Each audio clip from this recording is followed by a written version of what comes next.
नमस्कार दोस्तों, स्वागत है आपका हिंदी नॉलेज शो में। तो दोस्तों, अब से 3 दिन पहले मैंने आपको खबर दी थी कि कैसे सऊदी अरेबिया की होशियारी उन्हें बहुत ज्यादा भारी पड़ी। भारत को महंगा तेल बेचने के चक्कर में उनकी ऐसी लंका लगी है कि पिछले 1 क्वार्टर में यानी कि पिछले 3 महीनों में सऊदी अरब का जो तेल बेचने से प्रॉफिट हुआ करता था उसमें 40% की गिरावट देखी गई है। इस वजह से सऊदी अरब की अर्थव्यवस्था को मल्टी बिलियन डॉलर के लॉसेस हुए हैं, जिससे इनकी अर्थव्यवस्था ने घुटने तक टेक दिए हैं और नुकसान अभी जारी है। लेकिन बात सिर्फ यहीं तक सीमित नहीं है। सऊदी अरब के इस महंगे तेल बेचने के प्लान में वो अकेला नहीं था, एक और साथी था जिसका नाम था रूस। मैंने आपको खबर भी दी थी कि सऊदी अरब और रूस ने मिलकर एक डील करी है जिसके तहत ये ऑयल प्रोडक्शन में कटौती करेंगे, जिससे मार्केट में तेल कम आएगा और तेल कम आएगा तो उसकी कीमतें बढ़ेंगी, जिससे कि ये कम तेल बेचकर भी मोटा मुनाफा कमाएंगे। और इन दोनों देशों की डील से सबसे ज्यादा नुकसान होगा भारत और चीन को, क्योंकि दुनिया में सबसे ज्यादा तेल ये दोनों देश ही खरीदते हैं, जिससे कि इन्हें तेल अब महंगा मिलेगा। लेकिन मजे की बात तो ये देखिए कि सऊदी अरब और रूस का जो ये प्लान था ना महंगा कच्चा तेल बेचने का, ये इतनी बुरी तरीके से फ्लॉप हुआ है कि सऊदी अरेबिया की तो लंका लगी गई, आज रूस की भी लंका लग चुकी है। आपको याद होगा कि जब रूस यूक्रेन युद्ध शुरू हुआ था उस समय रूस की करेंसी दुनिया में बेस्ट परफॉर्मेंस करेंसी थी। जब युद्ध शुरू हुआ था ना उस वक्त अमेरिकी डॉलर के मुकाबले रूस की करेंसी रूबल 124 से लेकर 130 तक पहुंच गई थी, यानी कि $1 के बदले आपको 130 रूबल मिलते थे। लेकिन 2 महीनों के बाद जब रूस ने जमकर कच्चा तेल भारत चीन को बेचना शुरू किया तो ये इतनी मजबूत हो गई थी कि ये $1 के मुकाबले 130 से गिरते गिरते 54 तक आ गई थी। यानी कि डॉलर के मुकाबले रशियन करेंसी रूबल बहुत ही ज्यादा स्ट्रॉन्ग हो गई थी। यहां तक कि पहले तो ये भारतीय रुपए से भी कमजोर हुआ करती थी, लेकिन ये बाद में भारतीय रुपए से मजबूत हो गई थी। और ये सब कुछ क्यों हुआ था? क्योंकि भारत, चीन और कुछ और देश मिलकर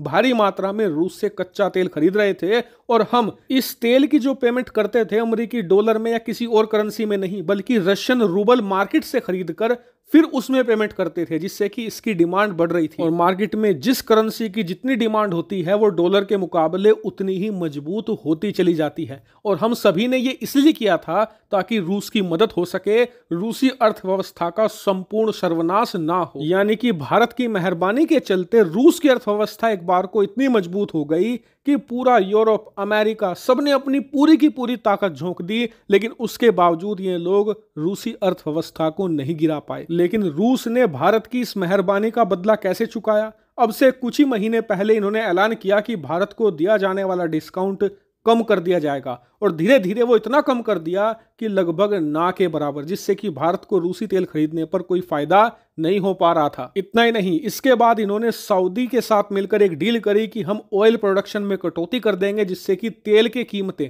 आसमान छूने लगेगी, और इससे नुकसान किसे होगा? भारत को। लेकिन रूस ने भारत के बारे में नहीं सोचा और इसी का परिणाम अब वो भुगत रहा है। आप अपनी स्क्रीन पर देखिए, ये है रूस के करेंसी रूबल की हालत। एक समय पर ये इतनी मजबूत करेंसी हुआ करती थी कि $1 के मुकाबले आपको 54 रूबल मिला करते थे।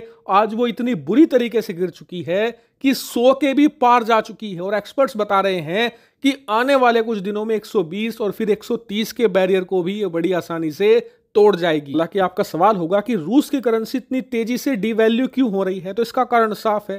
पहले रूस तेल बेच रहा था भारी मात्रा में तो करेंसी मजबूत हो रही थी।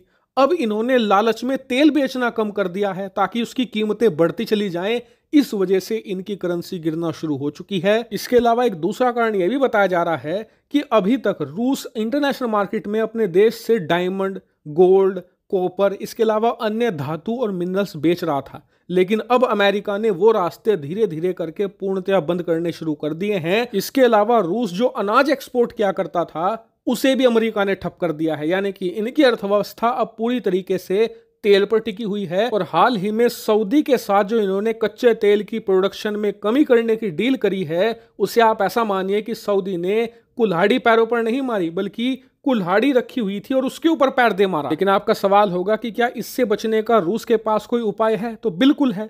पुराने वाला फॉर्मूला अपनाना होगा, भारत को भारी भरकम डिस्काउंट देना होगा और उसके बाद भारत के पास आकर गिड़गिड़ाना होगा कि हमसे बहुत ज्यादा तेल खरीदो। कम से कम भारत अपनी जरूरत का 30% तेल इनसे खरीदे, जब जाकर इनकी अर्थव्यवस्था दोबारा फिर से नॉर्मल हो सकती है। हालांकि आने वाले कुछ हफ्तों के अंदर इस पर कोई बड़ी खबर जरूर आएगी, इसलिए आप चैनल को सब्सक्राइब कर लेना। Thank you very much for watching video.